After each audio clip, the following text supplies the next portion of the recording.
American Timelines is a member of the Queen City Podcast Network, powered by Ortho Carolina. Find out more at queencitypodcastnetwork.com. So now I'm obsessed with time. Come on, tell me about the time. Had it all in my hand tonight. Had the time of my life when the words all come down. Welcome to another episode of American Timelines. I'm Amy and that's Joe. And we're excited this week to have another guest, a good friend of mine. I'm so excited to have her here. She's a stand-up comedian in Charlotte. She performs clean and family-friendly comedy across the country.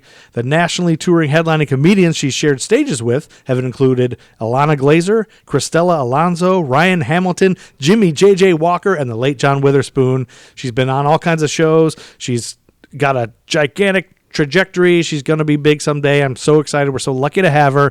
My friend, local Charlotte comedian, Tara Brown. Hi, y'all. Thanks for being here. Thanks for being here, Tara. Amy and Joe, thank you for having me. I'm so excited. I love what you guys are doing with this podcast, and I'm excited to listen and be a part of it. So thanks for having me. Oh, we're so glad you're here. Absolutely. Tara and I go pretty far back. The last couple of years, we worked together in comedy festivals and different shows. Yeah. And I've always said, and I don't know if you use this quote anywhere, but I would book Tara for any show. Yeah.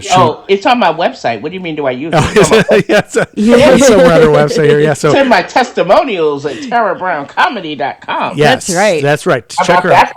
How about that for a cheap plug? Yeah, that's exactly what I'm saying. Like, check out TaraBrownComedy.com. You can book her. You can watch videos. You're on YouTube, aren't you, Tara? I am on YouTube. I am. And a little bit of everywhere. I'm excited. I just got back a couple of weeks ago from Provo, Utah, where I filmed a dry bar comedy special. Oh, cool. That'll be available next year. So I'm really excited about that. And the people in Provo, Utah are some of the nicest people you will ever meet in the history of your life. That's wow. funny. They're very polite. So Provo, not a lot of diversity out there, but a lot of kindness. Yeah, a lot of whiteness, right? So that's just my thing. A lot of whiteness. I always talk about Utah. I don't know how close that is to where the Utah Jazz play, but I'm always. They play in Salt Lake City, so that's about maybe 30 minutes away, not too far. I was in BYU country, Brigham Young University country. Well, maybe you can verify for me. Was there any jazz there in Utah when you were there? Did you hear any jazz? Not didn't hear any jazz. And then it's funny because it's very Salt Lake City to Provo is very East Coast, West Coast. Like, you know what I mean? Okay. Like, it's all about University of Utah and Salt Lake City. It's all about BYU and Provo, and the two shall not mix. So, but just the nicest place. And Utah is gorgeous. The older I get, the more I'm into mountains. Really? I'm a beach people. I'm like a mountain person. Okay. And Utah has some of the best mountains I've ever seen in my life. So I had a great time, and thanks to the folks in Utah for treating me well when I was out there. Well, that's good to hear that they're nice. And that dry bar comedy is no joke. Like, that's really a big deal. And it was. That's a bucket list. That was a bucket list thing for me, and to be able to do that. It was a dream come true. It's like when I was outside in front of the club, I was like, yeah. So it was great, and dry bar is really fun. So you do know that'll be out in 2021. 2021, the spring, you think, or you're not exactly sure? I don't know. It's kind of hard to tell because what you do when you go there is you have two shows, and you take two sets, and they kind of edit from both sets to create one special. Gotcha. So it was really good. It's funny when I was there. There's like a countdown clock to your right you can look at. And I'm the type of comedian, like I write out myself. I'm still kind of old school. I write it out verbatim. Mm-hmm. And so I know from a word count perspective where I'm at. So I timed it to the T, and I'm looking to that clock, and it has 3 minutes left. And I'm like, you're forgetting something. Oh, shit. And I have to kind of keep going because I'm like, I'm not sure what I forgot. So I kept going. Then afterwards, I wrap it up, and with 2 minutes to spare, and I go to the ladies' room, and I was like, that's the one you forgot. You know what I mean? So I did it in a second show, and it was good. And it's funny. People couldn't kind of get the concept of Mormonism, and people have lots of questions, right? Yeah. And even my mom, when I was explaining to her I was going to Utah, and I was going to be around Mormons, she goes, do they have electricity? I was like, they're Mormons. They're not Amish. Yeah, You know? right. That's So hilarious. shout out to the Mormons. They treated me really well. I had a great time out that way. Yeah, shout out to the that's Mormons and great. shout out to your mom. That's a great question. Yes. That's a great setup for a joke for you to use. That's great. I Right. love my mom. Yeah, she's so funny. Yes, but please check out Tara Brown's website and her videos. And I tell people, I have friends who aren't comedians that ask me questions about being stand-up comedians and how difficult it is. And I explain to them, how hard it really is. And I always tell people, Yeah. check out Tara Brown on her website thank you. as an example of how to do it masterfully. Like so great. So Wow, professional. thank you. Yeah. That's high praise, and I'm a big fan of yours. So hearing those words from you means a lot. Yep. Thank you. I tell you, here's what I knew. People say, "When do you know you've made it?" And I'm like, I've not made it, but here's how I know I'm close. One time I did the open mic. I think the second time I did the open mic show at Blumenthal. Yeah. There's this. I was going to the bathroom, and there was like this 6-year-old little girl, and she walked by me, and she looked at me. She goes, "You were funny." I was like, she thought so. She goes, "Yeah, you were funny." She goes, "Yeah, you were funny." I was like, "Okay." That's 'Cause great. Kids are rough. They'll let you know. Kids, will let you know. kids will tell you right to your Kids face. and older people will let you know. Yeah, The kids yeah. and the elderly Oh, will yes. let you That's exactly right. I did children's theater in college, and I was I did a show once, and I had these big fake glasses on, and they didn't even have lenses in them. And so afterwards, I would mingle with the little kids, and there was a little kid that It came was up to me. it was like they took children's books and staged them. So it was Oh, stories nice. that the kids were familiar with. Yeah, it was like children's stories and 'Cause, stuff. So yeah. I was wearing these glasses, and this kid was like, "Let me see those glasses. They're not real." And I took them off. I was like, "No, they're not real." And then they saw my eyebrows, which are very pointy. Yeah.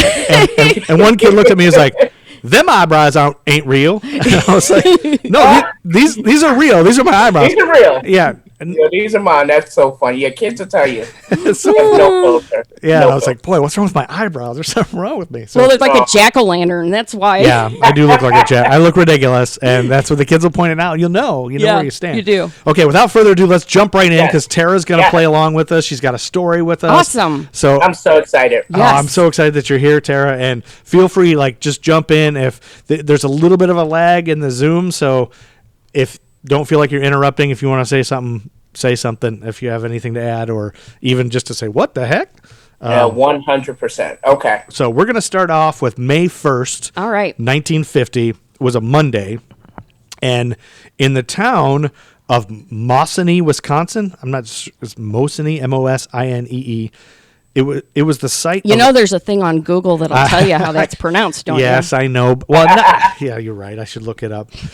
Sometimes I'm lazy, and That's turnabout you is just fair say play. to me, I said that to yes. you. So Mosinee, Wisconsin. I don't care how to say it. Okay, it was the site of a mock communist takeover staged by the local American Legion outpost to illustrate what life under Soviet conquest might be like. you? Oh, my gosh. So we started talking about this year in 1950. McCarthyism was big, and this whole big thing of anyone who was liberal basically would be accused of being a communist.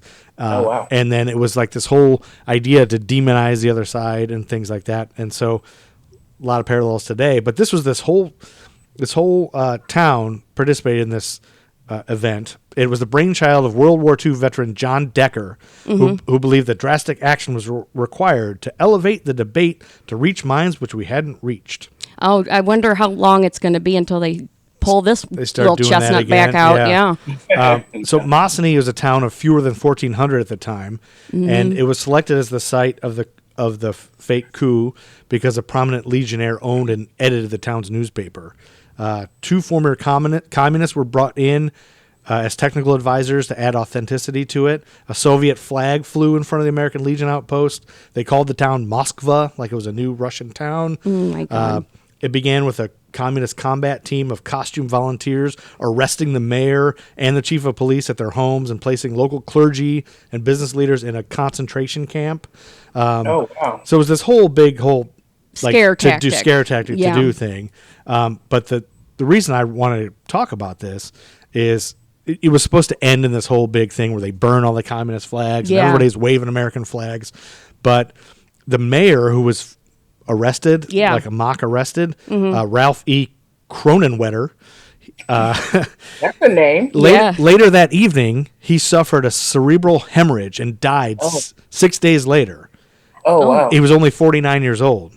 Wow. And another participant, Reverend William L. Bennett, died of a heart attack the next day after Cronenwender died. Oh, wow. So there's like these weird, and everybody was saying they kind of blamed it on this event, like where they were all worked up and freaked out about stuff. So I don't know if That's kind of a stretch. And maybe it's a stretch, but it's kind of a weird thing. That was according to newsrepublic.com. There was an article I read most of that information, and then it's I don't know if it's timed or whatever, but halfway through the article, the ads popped up and it said you can't read anymore unless you buy it.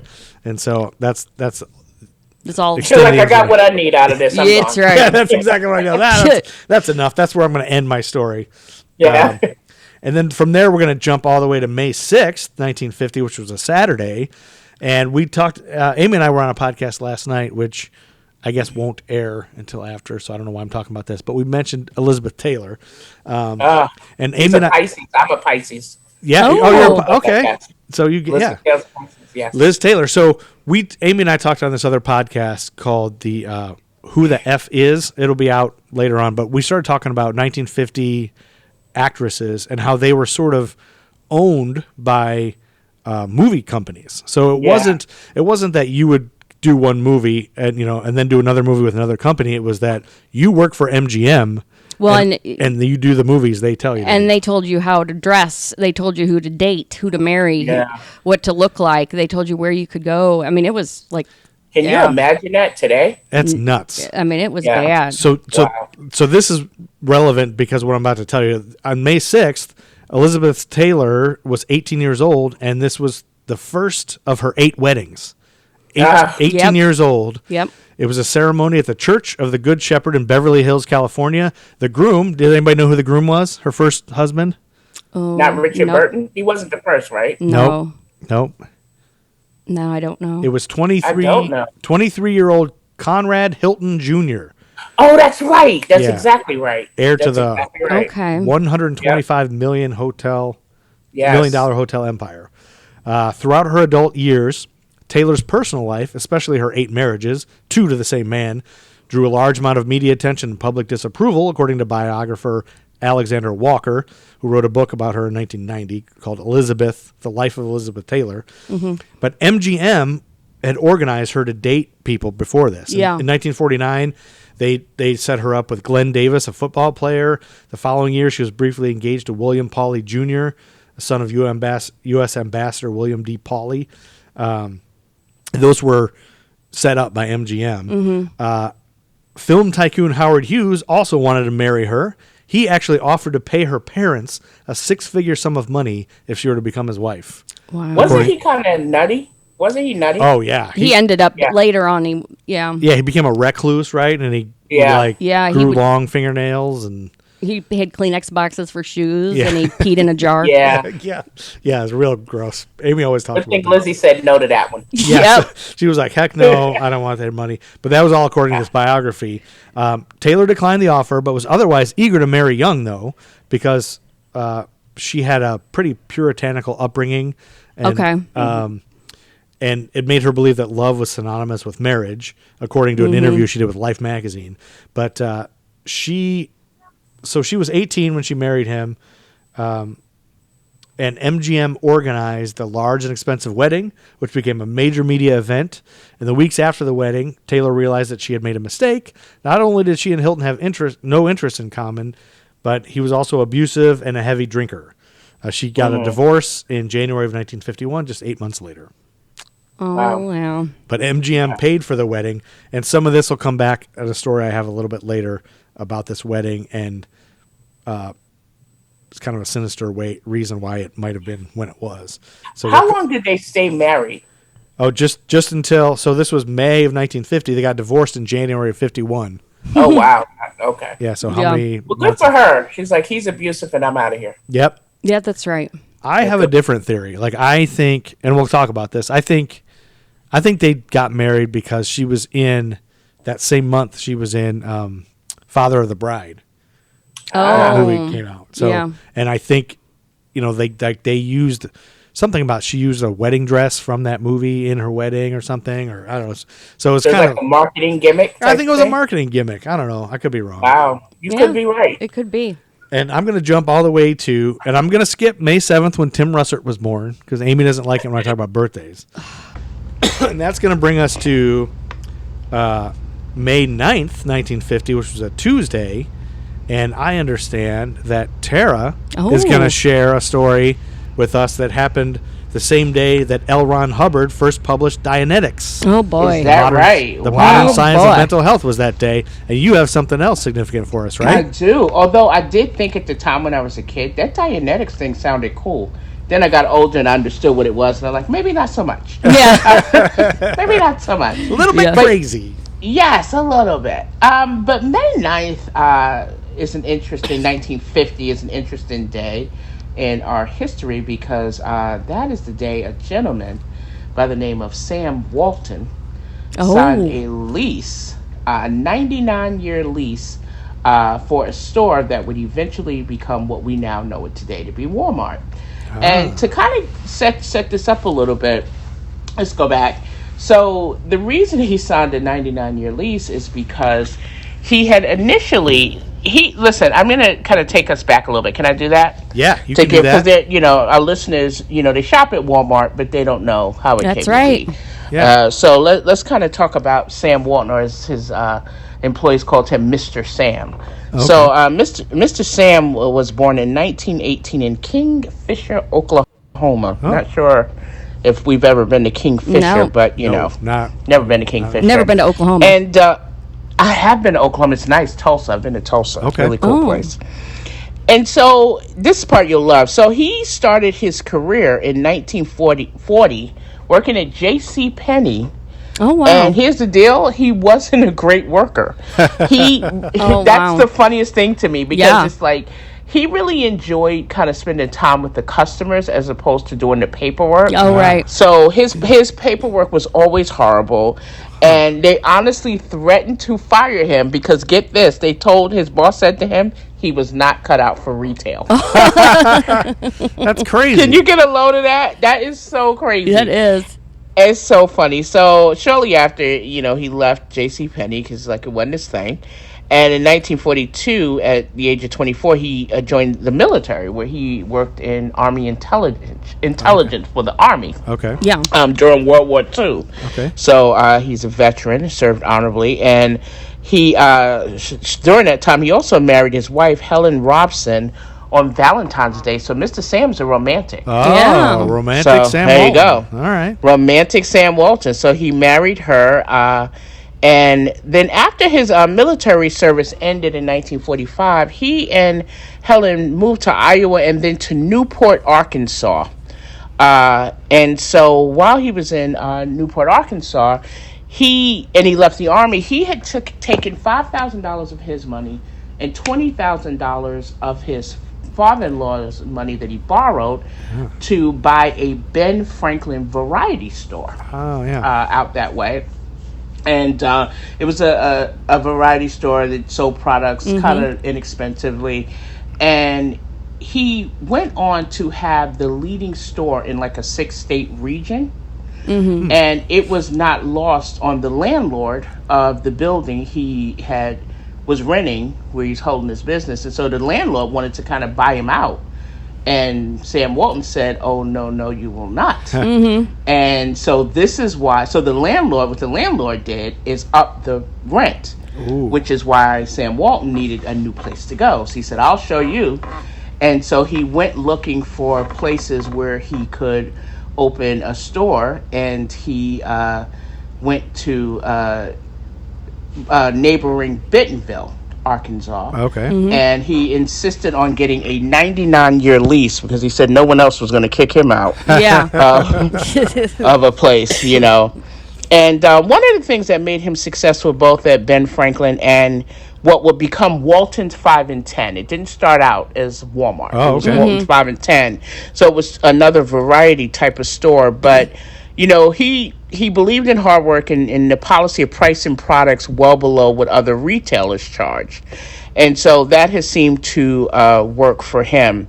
So And the reason this was interesting, so Bentonville, I don't know if you've ever been to Bentonville, Arkansas. Nope. But Bentonville is actually an interesting place, and they actually have a really big film festival that I know about. Really? That goes on. It's not quite Sundance, but it's a really good film festival. So, and here's the thing: the reason they moved to Bentonville, because I know a lot of people will be like, "Why Bentonville?"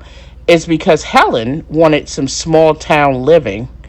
And here's the thing about Sam. Sam wanted a place that he could hunt. And I know, right? Okay. Kind of cool. So he wanted to take advantage of the different hunting seasons that living in Bentonville could give you, because you would be near 4 states: Kansas, Arkansas, Missouri, and Oklahoma. Okay. Known as the Quads. It's known as the Quad State area. Who knew? Yeah, I didn't know that. Yeah. So, the Five and Dime store went well, which now, to this day, still sits there, but it is now a museum that's dedicated to Sam Walton. Yeah, I would a Walmart really museum? Cool. I would bet. Yeah, there's a museum. Wow. And you know what's so cool about that museum? In that museum, they have the door to his Ben Franklin store in the museum. Really? Is that not cool? That's crazy. And yeah, and then Sam Walton was called kind of a cross between P.T. Barnum and Billy Graham. Mm-hmm. Okay. He had this kind of aw shucks, good old boy type of thing. Yeah. And he also was very, I won't say frugal, but he just did not live above his means. Like, he still drove the same pickup truck. Yeah. Mm-hmm. He drove all those years ago, and he would still get the same $5 haircut. Mm-hmm. So the running joke was like it's a $5 haircut on a $2 billion head. Yeah. But he was just a really simple man, and they said even when he went to the stores, he worked in the stores, he would just wear a name tag that says Sam. Oh, wow. That's it. He's just Sam. Yeah, just all right. just Sam. I'm just Sam. And so the cool thing also about I want to tell you something else. So then they opened the first Walmart store in neighboring Rogers, Arkansas. Oh. And here's some kind of fun facts about Rogers. It is the host of the Walmart Northwest Arkansas Championship. And it's a women's professional, like LGPA tournament. So it's a pretty big deal. Huh. Yeah. Okay, and you want to know some famous people from Rogers? Yes. Anyone. All right. Okay. Two country music artists, Joe Nichols and Vernon Oxford. I don't know him. I don't know them either. No idea. I don't know him. But here's my favorite. A man by the name of Titanic Thompson. Is that not the best name? Is that a wrestler? No, you know what he was? He was a world famous gambler, golfer, and hustler. Okay. All right. That's a guy to know. He was all 3 of those things. And that is so cool. Yeah. And so the cool thing about Walmart, by 1967, the Walton family owned 24 stores, and Walmart had made $12.7 million in sales. Wow. As of today, can you guess how many Walmart stores there are in the United States? Oh, man. Oh, God. Probably 3,000 or something. 3,000 only is all you think there is? I'm going to go up a little bit, y'all. Yeah. It currently in the U.S., there are 4,756 stores in the U.S. alone. Wow. Can you guess how many are throughout the world? No, gosh. I don't know. Altogether? Jeez, All together throughout the think world. 4,000 is low. I was going to say, like, You were going to say something 20,000 or ridiculous. something. Yeah, I thought there was a lot more. They seem like they're everywhere. They are everywhere. Yes. So across in the world, there were 11,501 stores. Wait, so there's more outside of the U.S. than there is in the U.S.? Wow. Well, the 11,000 number encompasses the U.S. number. Right. So that's 11,501 total stores in the U.S. and globally. Wow. And Walmart, is the biggest retailer anywhere. Yeah. So they employ more than 2.2 million people. And, okay, are we ready for it? This year, okay, can you just guess how much money they've made in revenue? Can you just guess? This year? Yeah. No idea. Yeah, I don't wouldn't know. Billions and billions. Yes, billions is right. $528 billion. Wow. Yet they don't pay their workers a living wage. Yeah. I know, Yeah, but it's interesting, and that's the thing that's tricky with it, right? Because it's like you want to celebrate this success story, but people have really serious issues. Oh, yeah. With Walmart and the way they treat their employees. But according to them this year, and we'll have to see if this plays out, they plan on giving out more than $700 million in bonuses. I don't know. So if anyone out there is working for Walmart, let us know if that works out. Yeah, definitely. Year. Tweet us at History for Jerks and let us know, because, that's the big stigma. And I was waiting for your kind of whatever while you're giving us biography. I was hoping to hear, like, and somebody hurt him and he got angry and then he decided to treat everyone bad. Like, where's the moment? Yeah. Like, what made him be an asshole? Or maybe he just, I try to think of it, like, maybe he just believes that nobody needs any health. Like, maybe he's a guy, like you say, he gets a $5 haircut. Maybe he doesn't go to the doctor. Then he thinks nobody needs to go to the doctor. Or I don't know. Well, he's dead. He's dead now. So I'm wondering if some of those Walton kids. That's the thing. It's funny you should bring that up, because that's the thing that got me too. Is like I'm reading all this stuff, and just FYI, to give you guys some background on my my research on this. Yeah. There's a Walmart museum that has good information. Okay. Entrepreneur.com, YouTube, Statista, and a teeny tiny bit from Wikipedia, because we know. Yes. Wikipedia is not the most reliable we source. use it all the time. We use it all the time. But we got to give that disclaimer, because, like you said in a prior podcast, Joe, anybody can edit Wikipedia. Yeah, that's right. Yeah. But here's the thing: as I was reading this, I thought the same thing, Joe. I'm like, okay, I'm waiting for the stories. I'm waiting for this guy to be like horrible, because you hear that the employees are not happy. But everything you read about his, how he started and what his motto was and what he believed in, is just like treating customers well. And honestly, with the associates, when Walmart first started out, I don't know if that's still the case, and I would love for someone to kind of let us know if this is still the case, is that associates own stock in Walmart. So I don't know if that's still the case, but here's the deal. Interesting thing, the company went public in 1970.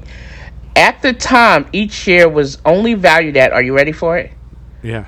10 cents. Whoa. 10 cents. In 1970? A share of Walmart in 1970 was 10 cents. If only we could time travel. What is it now? I know, right? Yeah. Today, and actually, I didn't think this was too bad, all things considered.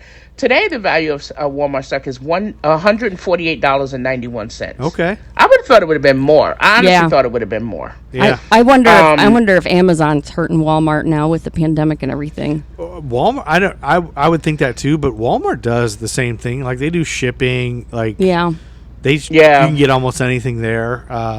Everybody's doing that now, Lowe's and Target, but I think Amazon's probably hurting everybody. Yeah.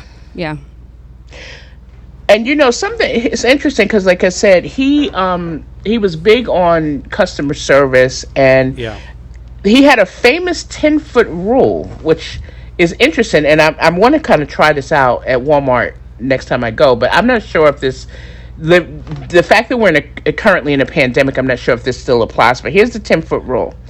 If a customer gets within 10 feet of a Walmart associate, you have to ask if you can help them. Okay. That's I'm going to try that, but that's a good rule. Right? It is a good rule.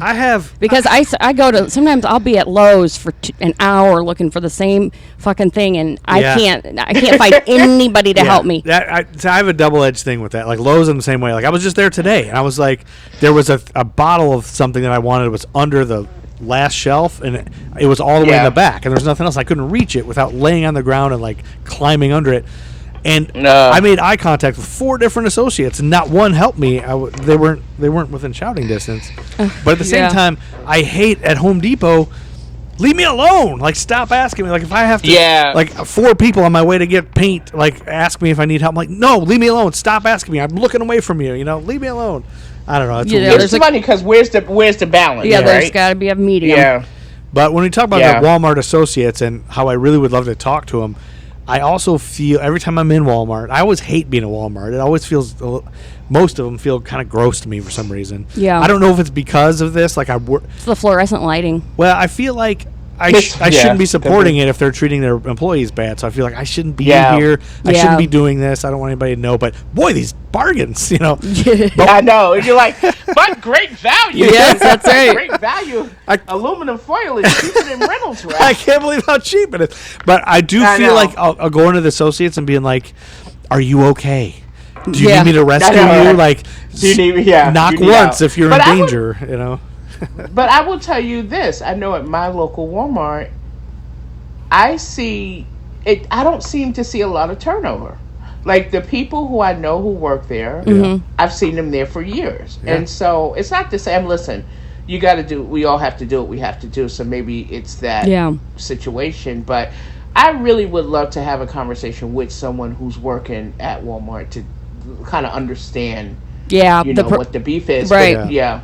Yeah, it would be I really interesting. would, because I have a good listen. I'm a woman of a certain age, so I got a lot of prescriptions in their pharmacy. Yeah, that's To right. the point, I know. That pharmacy's To the point, like I call them. I don't even have to give them my date of birth anymore. They're like, Miss Brown. I'm like, hey, y'all. Yeah. That's pretty So good. I like my local Walmart. I'm not gonna lie.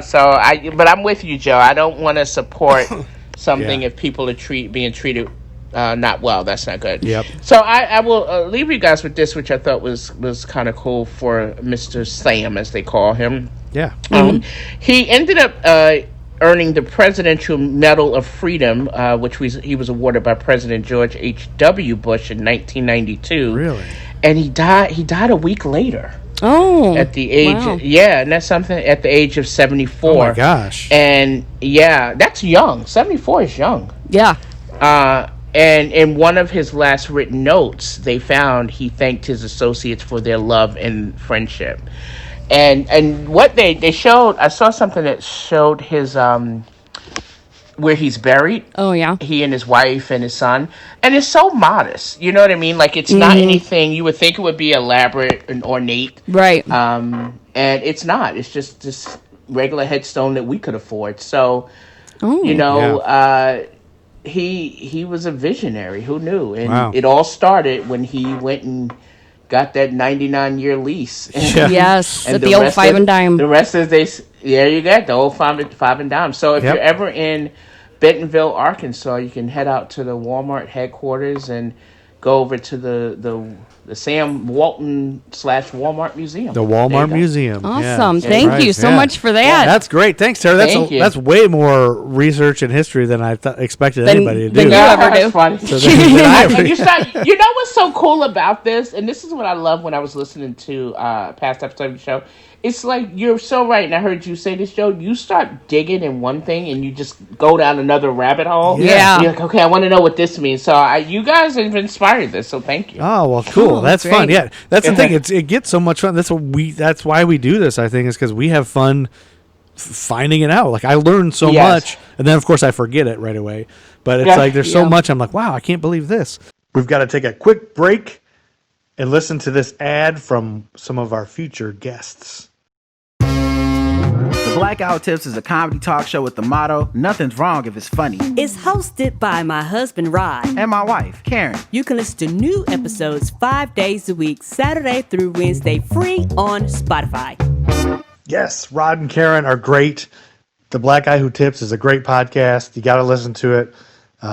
They record it live, and they're going to be our guests next week. But so we'll keep on going with 1950. We're going to jump right into Amy's story on May 11th, 1950. With this, I'm so excited about this because it's finally not a murder. It's let me tell it. Oh, okay. I'm sorry. Okay. So Amy, go ahead. You have the floor. So I am going to talk about the McMinnville UFO photographs. McMinnville, Oregon. UFO photo. Oh, Oregon. Okay. Yeah. Okay. Okay. So Take it away. Evelyn and Paul Trent lived on a farm between Sheridan and McMinnville, Oregon. Okay. In the years just after the Second World War. Okay. They were, by all accounts, just plain folks. Just regular Good people. neighbors, solid citizens. Not at all the sort of people that you would suspect of making up a UFO story. Okay.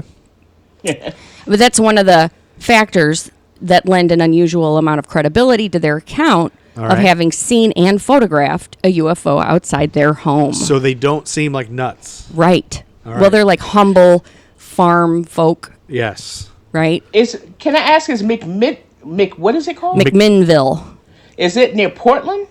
I That's didn't the do only that thing I know research. about. I'll do some Okay. research while we look. The only thing I know about Oregon is Portland and Eugene and Bend. Yeah. I didn't look at a map. Okay. I probably should have. That's what a good researcher would do. Yeah, I'll take a look. It is, Okay. let's see, McMinnville.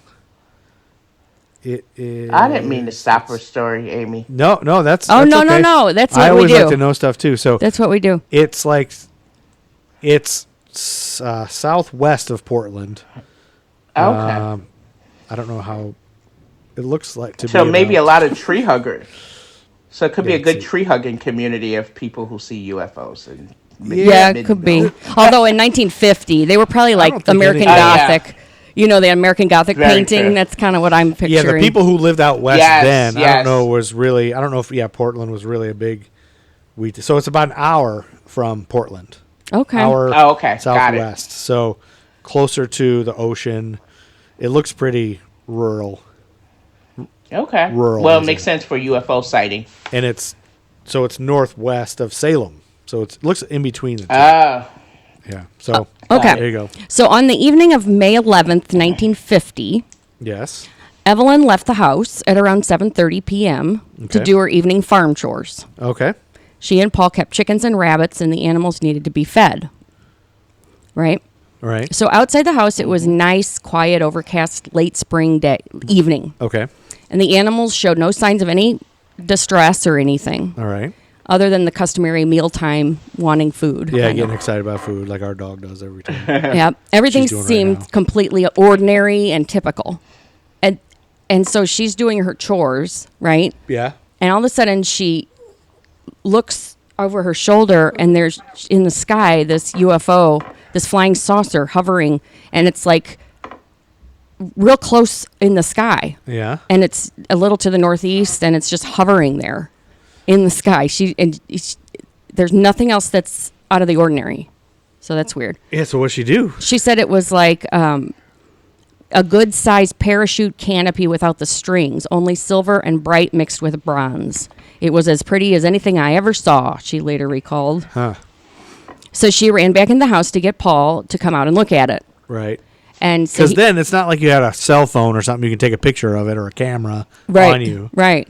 And so he takes a moment to hunt up where the camera is. She Yeah. probably runs in, come on, you got to see the UFO. Oh, and he's then- like, all right, let me get the camera. Well, in 1950, a camera is probably somewhere Well, in a it was- case, and you got probably put the flash It on. was a bellows type camera. Yeah. What does that mean? I think it was the kind with the bellows, Oh, you got to like Yeah. pump the thing? Or Yeah, I shoot think the, so. Oh, okay. You got to have like 4 guys to run it? Yeah, pretty much. Sheesh. So he finds it and follows her out of the house, and the UFO was still there. Wow. And it was the It was just sitting there, like hovering. Yeah, it was the classic flying saucer style, metallic disc, flat on the bottom, with a post sticking up in the center. I picked And it me was back hovering up in the just sky, now. Okay. and it was now drifting steadily toward the northwest. Okay. So Paul shot a picture, then hurriedly advanced the film, which in one of those old cameras involved turning a small chrome knob 3 or 4 full revolutions, and that took several seconds. Yeah. And by the time he was done, Revolving the button? yeah, the Yeah. UFO was accelerating toward the northwest. Yes. So he ran a little while to keep it in sight, and he clicked off his second exposure as it swept on, gathering speed, and then it disappeared over the horizon. Okay. So the Trents thought what they'd seen had been some sort of government experiment, like a Okay. secret thing. So they didn't tell anybody about Because it. they just assumed the Oh, wow. military was doing something, which everybody always does. And It's always the military. Yeah. right. Always the government. They always Oh think it's yeah. that, And film was also really expensive back then. So they didn't go and get it developed right away because it was just the first couple pictures on this roll. So Yeah. it was like laying around, and then they went to Mother's Day and took pictures, and then they did this, and so they had all these other events on this roll of film, and then they finally go get the prints developed. Yeah. And he gets them back, and he shows them to his friend Frank Wortman. And Wortman tells him he needs to go tell the newspaper about it. Okay. And so on the front page of June 8th, 1950, I forgot to give you that date, I'm Oh, sorry. June 8th, 1950, the same day that insert random fact here that I look up later. All right. I probably won't even do that. Yeah. Maybe I will. Maybe. Okay, so the edition of McMinnville Telephone Register, both the photographs that he took appeared Yeah, in the paper. in the paper. And you can look at these up online. You can Yes. Google them easily. They're very accessible. And so the photos ignite a nationwide sensation. And it's like the first example of a flying saucer in action, witnessed by 2 people and captured on film. The national press briefly rechristened McMinnville Saucerville, and representatives I love it. of national media started courting the Trents. They flew to New York City to appear on live television on We the People, and Life magazine ran a story about them. Okay. So the whole country is paying attention now. Yes. It's legit when you get to be in Life magazine. Now, back in the Right. day, Yeah. like you make Life magazine, that's legit. That is. Yeah. Yeah. And Yeah. syndicated radio host Frank Edwards, whose popular news and opinion show aired nationwide on the Mutual Broadcasting Network, was particularly interested in the sighting and talked about it a lot. Mutual Broadcasting Network. I don't think I've ever heard of that. MBN. MBN. Yeah. So then Life magazine followed the Oregon newspapers, offering its national audience a gander at the unidentified flying object. Soon, a U.S. Air Force investigator came to the Trent farm outside McMinnville. The objects were coming in toward us and seemed to be tipped up a little bit, Paul Trent told the officer. It was very bright, almost silvery, and there was no noise. And that's what we've heard before about how it's silent, They always say, they don't make any noise. which would, to me, adds to the creep factor. Huge. Yeah. Really creepy Yeah. because it's not Like, of because this it's world. because it's Yeah. literally sneaking up on you. Yeah. You know? Yeah, that's scary. The investigator had heard such stories before. This was the golden age of UFO sightings. But while most alien craft tales were easily debunked, they were discovered to be weather balloons or private planes or obvious hoaxes. That wasn't the case with the Trent's photos. So in 1967, the Air Force commissioned prominent nuclear physicist Edward U. Condon to lead an exhaustive UFO study. Yeah. The 950-page report was titled Scientific Study of Unidentified Flying Objects. It easily dismissed most of the reported sightings, but it stated in at least one showing a disc-shaped object in flight over Oregon is classed as difficult to explain in a conventional way. And the study determined that the photos were genuine and that Trents were truthful. So you can only explain it in an unconventional way, like maybe screaming the explanation, or if you look at these pictures, I don't know, they look kind of fake, but my whole thing is these people don't seem like the Like, type why of would they people do that? like farmers, like Right. Yeah. they want to be left alone. You would Right. think, you know? Yeah, that's true. Yeah. That's a good point. And yeah, so the study declared this is one of the few UFO reports in which all factors investigated, genetic, psychological, and physical, appear to be consistent with the assertion that an extraordinary flying object, silvery, metallic, disc-shaped, tens of meters in diameter, and evidently artificial, flew within sight of 2 credible witnesses. So the Condon report reached this conclusion, even though Evelyn Trent, she did have a history of spotting strange objects in the sky. Oh. She had told Ah. the Oregonian in 1950 that she'd seen flying saucers at the coast on 3 separate times, but she said no one would believe her, would ever believe her. But on this occasion, however, her husband backed her up and never wavered about what he saw, though he admitted, the Oregonian wrote, that he had no idea what the object was, how fast it was flying, how high it was, nor where it came from.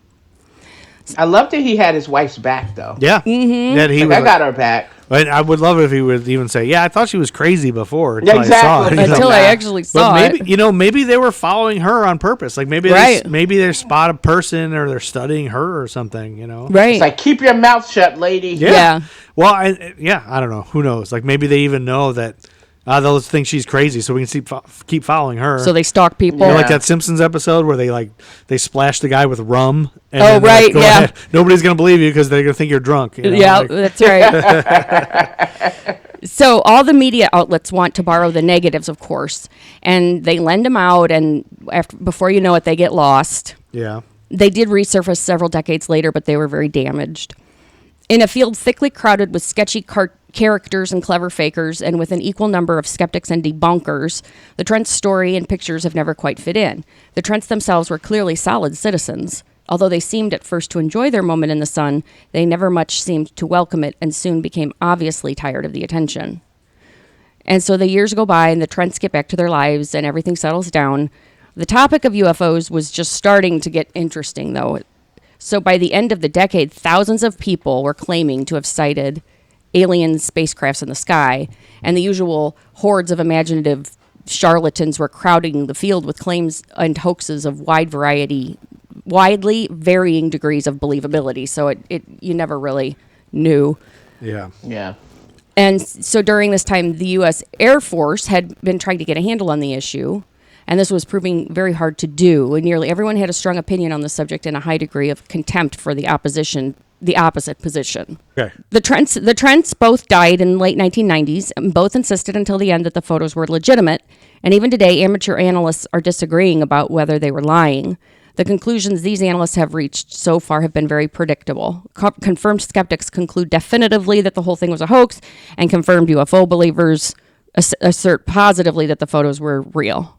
Yeah. So it's Yeah, why would they lie? I don't see why they would lie. That's- Like, who would bring that type of attention to themselves unnecessarily? That's my big question. I think if you're going to debunk them, you have to at least have an argument of what their motivation to lie is. Like, Right. sometimes they'll dig into, well, so and so has a mental issue, or so and so wants attention, or are they getting money? they didn't get any money from it. And this is the big thing. Like, they said they didn't get any money, right? Right. They didn't sell the Right. photos or anything. And I got Oh, wow. I got a lot of this from JD John, author, on redmondspokesman.com. Okay. He teaches at Oregon State University and writes about odd tidbits of Oregon history. Does he believe it? Or does he not take a He position? didn't give a position. And then OregonLive.com. OregonLive.com. Yeah, those are my sources. Tara, do you think UFOs are real? Yes, and I'll tell you, I don't know about the alien parts of that, but I do believe that, like, Helen is her name. What's her name? Helen? Oh, yes. I've already forgotten her name, yeah. Okay, so, like, I feel like... Evelyn. Sorry, Evelyn. Evelyn. Why did I think Helen? No, it's about the same. So, okay, you're right. I feel like if she complained once and someone got wind of her, I feel like something could have been watching them. I feel like we're always being watched, and so I could believe that there could be some sort of unidentified flying object that's like monitoring you or just picking stuff. Like, I don't trust. I can believe it. Mm-hmm. I don't think that aliens on them, but I do believe, like, I'm not trying to be some like conspiracy theorist, but I do believe that there are things at play that if you say the wrong thing, I can walk outside tomorrow and see something flying over my head. That, you know, Yeah.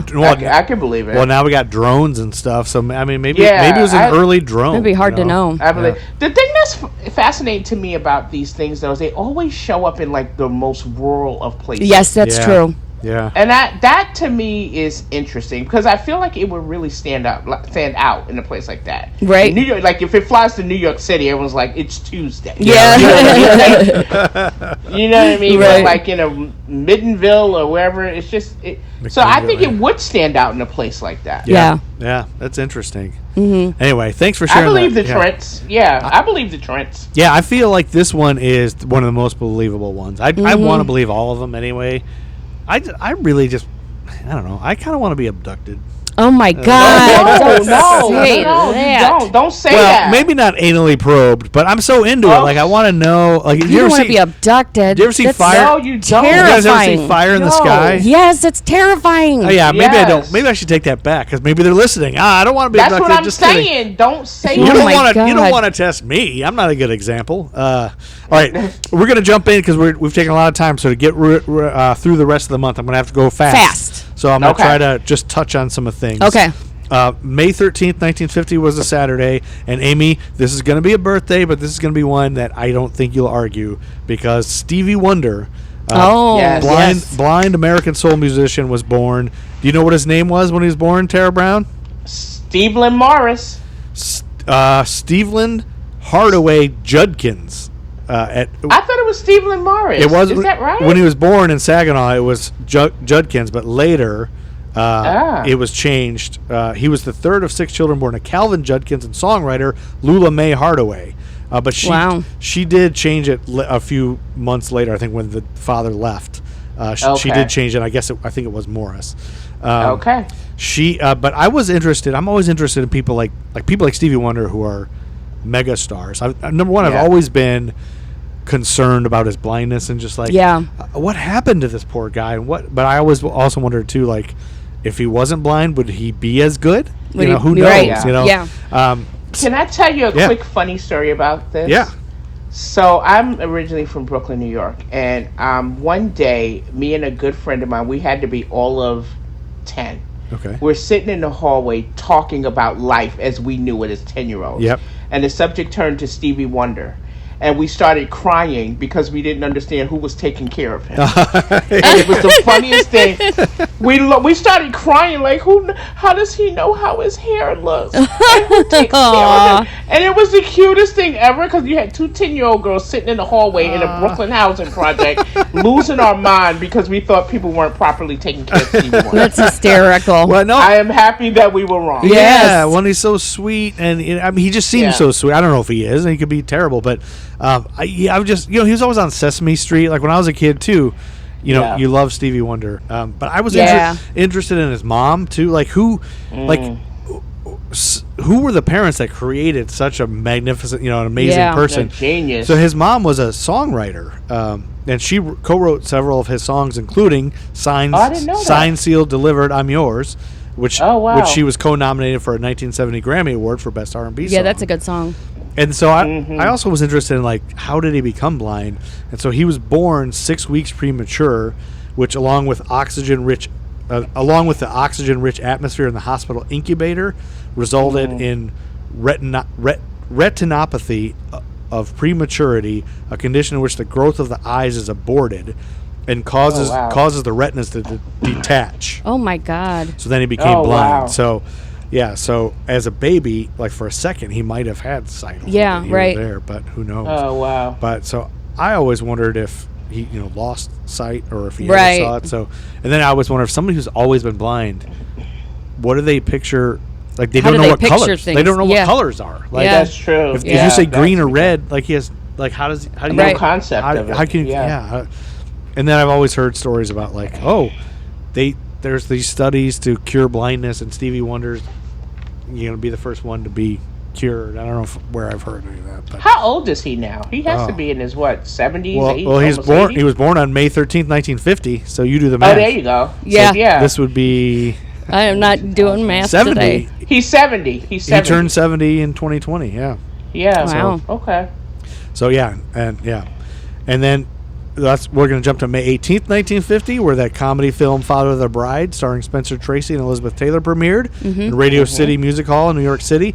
And I mentioned how MGM gave Elizabeth Taylor a wedding gift of a one-off wedding dress designed by Helen Rose to promote the movie during her wedding. So she probably didn't have a choice what dress she's going to wear. Yeah, I bet. Yeah, I don't think she had a choice. That sounds so dreadful. I know it. To have somebody make all those decisions. Yes. I can't even imagine. I know it. Yeah, it's like I don't even like somebody like ordering my coffee. I can't even imagine. Yeah. It's so terrible. Horrible. Yeah, it's awful. So so they say the publicity surrounding her real life marriage is kind of what made that movie successful. Is because that's probably why they planned it. Yeah, that so way. it's probably planned. Yeah. I don't know if it doesn't say it was planned, but it seems like it. Do you think that she had 8 marriages because she was like rebelling against like a lot?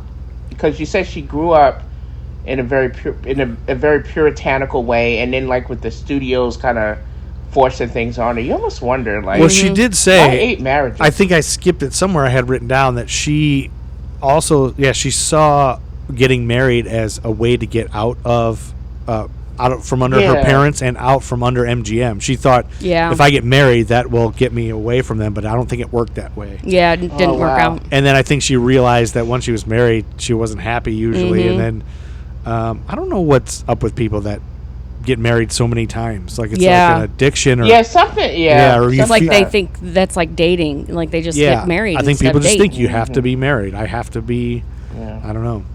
She looks like she didn't suffer fools either. No. Like there's something about her that looks like she would punch you in your face. Yeah, that's right. That's right. maybe it's the Pisces in her, but there's something about her when I look at her that look like she didn't suffer fools. I'm always surprised how beautiful she was when she was younger. Yes. Because like I just knew her as the old, Elizabeth Taylor. Yeah. The White Diamonds, Elizabeth Taylor. Yeah. May 19th, 1950.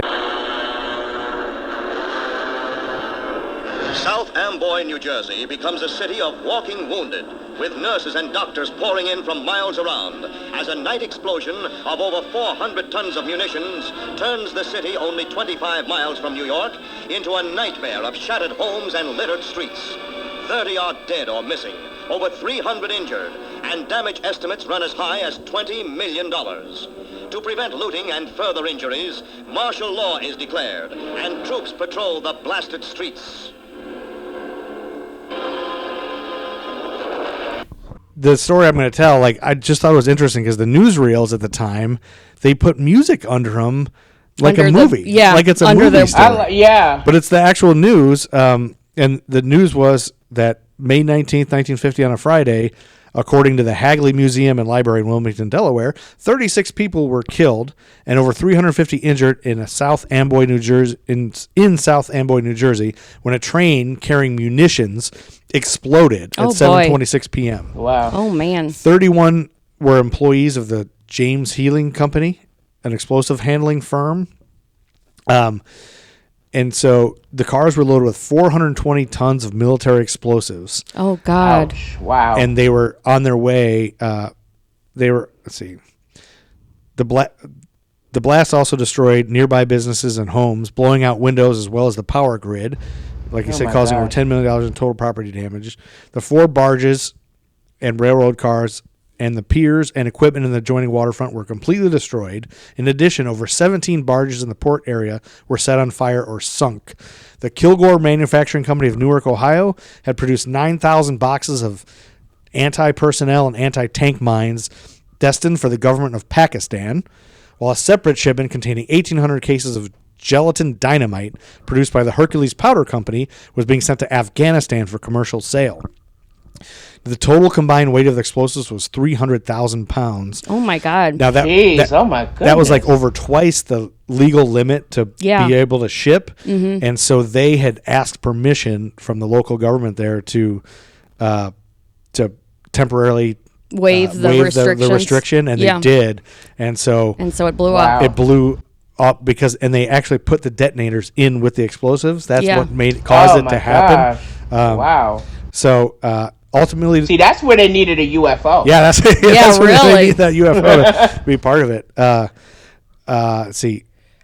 Ultimately, the disaster resulted in a congressional investigation and led to the indictment of the Kilgore Manufacturing Company. The Ohio firm was later charged with a record 9,000 counts of munitions violations. Woo! Wow, 9,000? Yes, a lot of violations. Do your grandchildren go to jail behind that? Really. They said the book against them was just gigantic with the charges, violations that they've done. Wow. Now that same day, Waddy Holm, a 48-year-old former St. Louis Cardinals baseball player.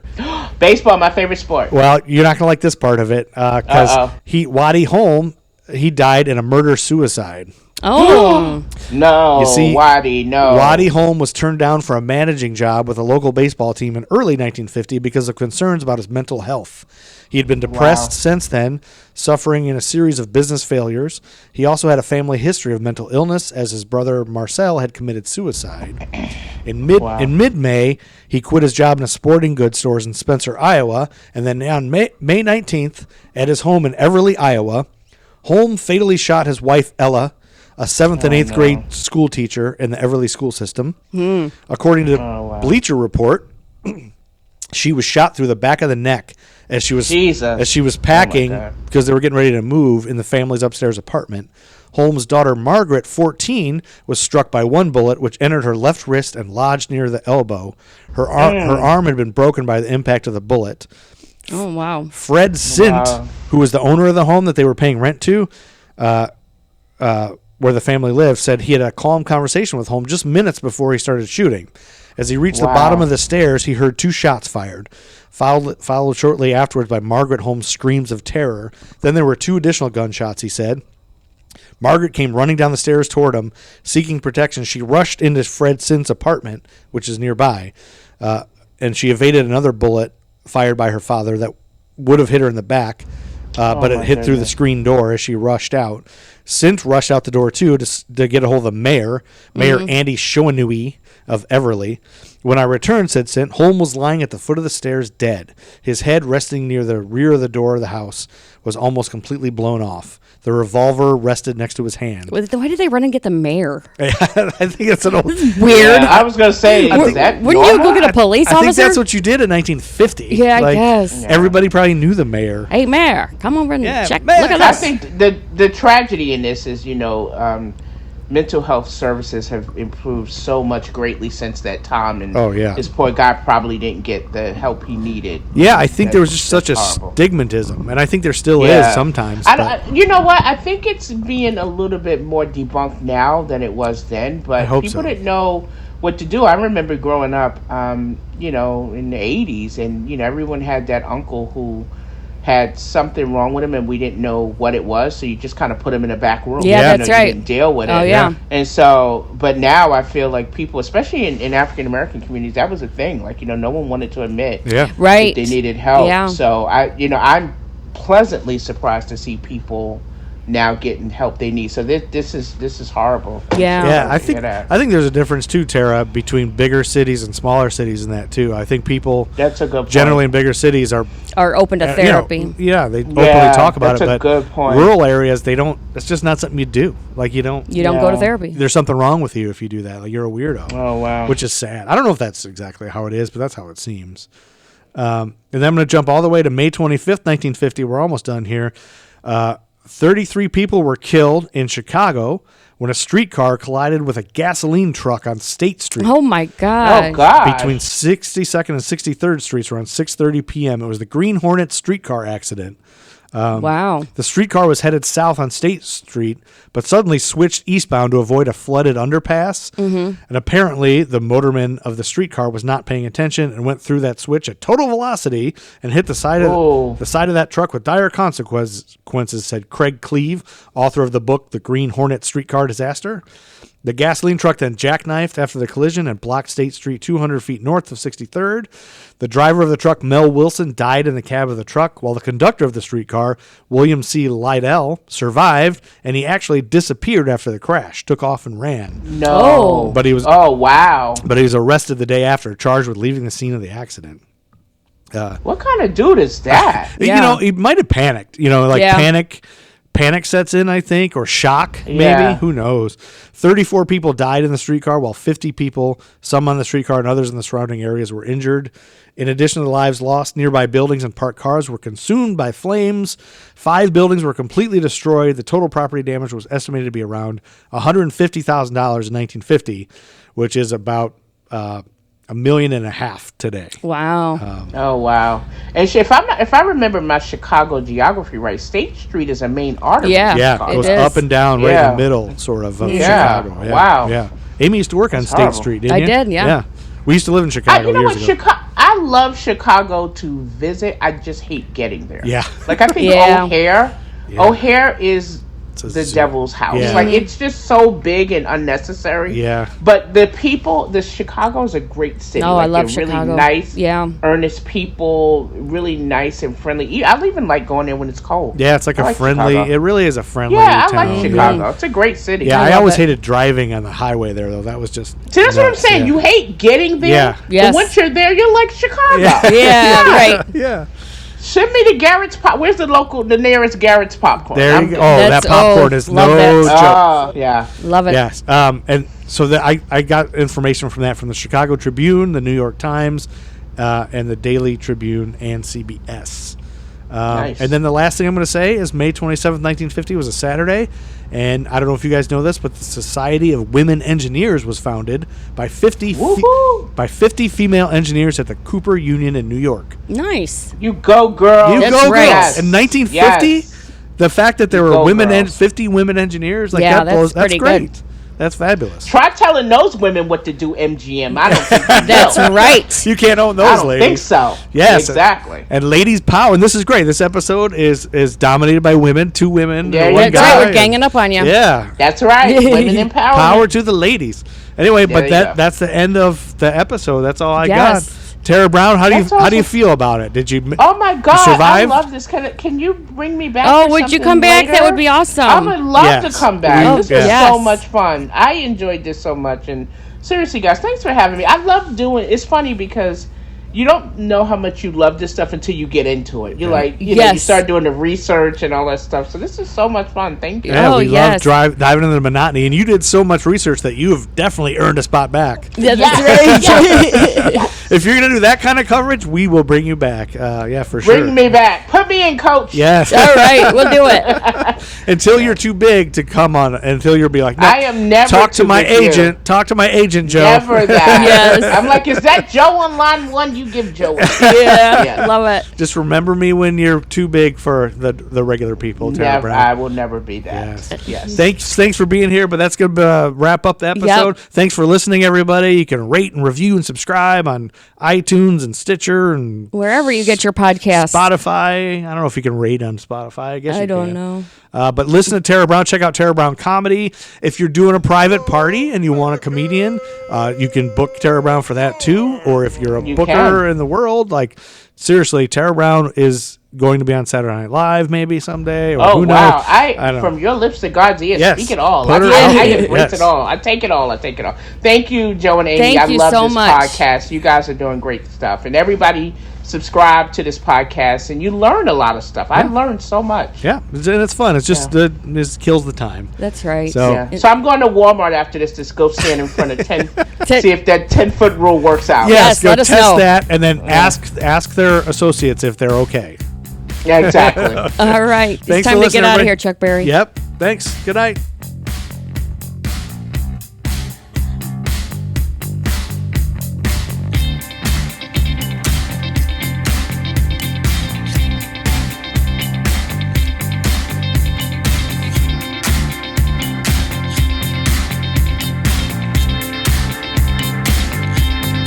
Oh, my child, it's about to get wild. Have you been down on the streets today? Say, yeah, now, baby, it's about to get crazy. Everybody's got something to say.